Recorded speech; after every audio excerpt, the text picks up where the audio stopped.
Today on i-netradio.com, we present Menage a Trois, how to have a threesome in 3 easy steps.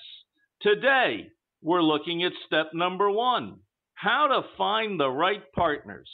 And I have with me our resident expert, Katya Polinsky, the wonderful artist and cigar lover from cigarartdiva.com. Katya, how are you? I'm very good. Thank you very much, James. That's great. And hello to everyone. Yes, I want to thank you so much for coming on this segment of Menage a Trois. Katya, we asked around discreetly, and some of our listeners have never been in a threesome, but they said they'd like to give it a try. So I ask you, as the first step, where do they go to find the right partners? That's a very good question. I think, first of all, if it is a married couple, they must decide the rules among each other. That's very important. And the man has to make his wife feel like she is in control of the whole menage a trois, and that she picks the woman that they initially consummate the sexual pleasure from. So you can find it almost anywhere. There is no set place to go and find a menage a trois.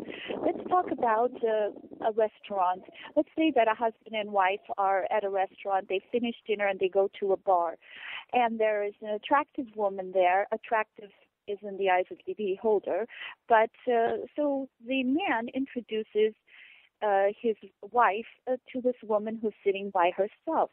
They engage in a conversation, and then the man, the husband, sees that maybe his wife likes this woman, so he's going to introduce her as maybe his sexual partner in the menage a trois with her. So he's watching their behavior, and in the meantime, he says to his wife, well, if you like this woman, why don't we take her home with us and have a menage a trois? And if she agrees, then the conversation goes on. I really like you.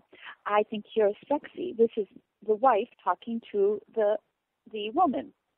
And the woman, in response, then can say, well, thank you very much. I find you very sexy, too.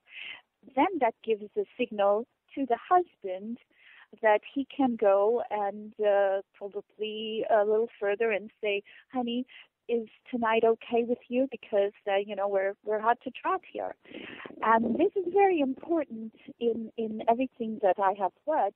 That the man, the husband, makes the wife feel secure, not and in charge. That's the way the menage a trois goes by far better. So these three people make an agreement to go to their house or apartment, wherever it is. Now they have to get undressed and get in bed or wherever they want to have sex. And there has to be rules of engagement, meaning that... Let me stop you there, Katya, because we're here on step 1, how to find the right partner. I have a question for you. How do you, or how do I, or how does the interested person in a menage a trois know whom to approach? Some people may not be approachable.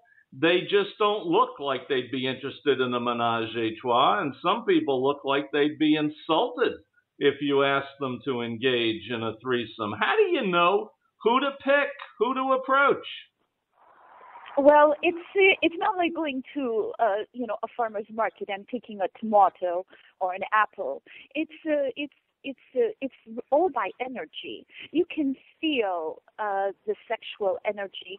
If somebody sits next to me, a couple, and the way they look at me and the way they engage with me, and if the man is very aggressive towards me, then that gives me a pretty good idea that he has chosen me to be his menage a trois partner.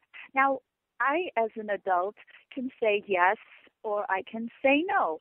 Thank you very much, but I'm not really interested in that kind of sexual activity.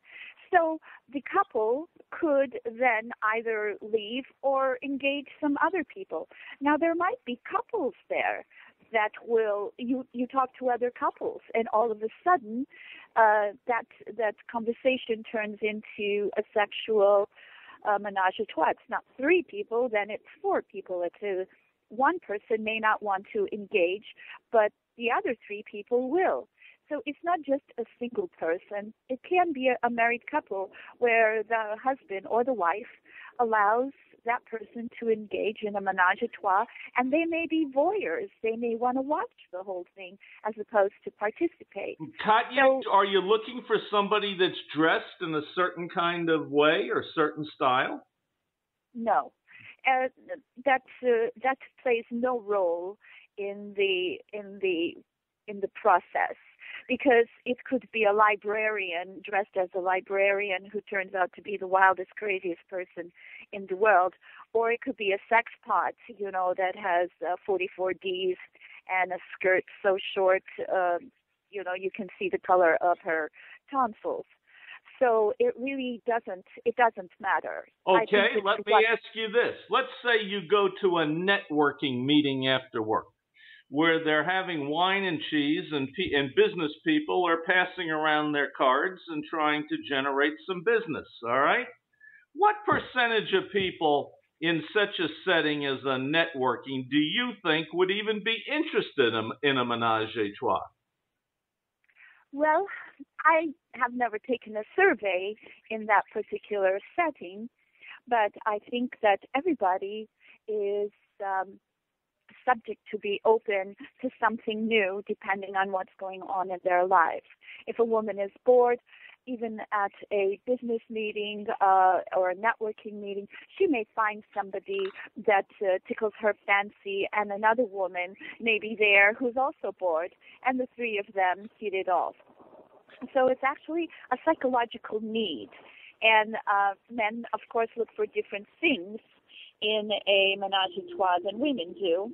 But nonetheless, it's rampant everywhere. You can find it anywhere and everywhere. You just have to open the conversation, and you'll get the feeling of whether they're into it or not.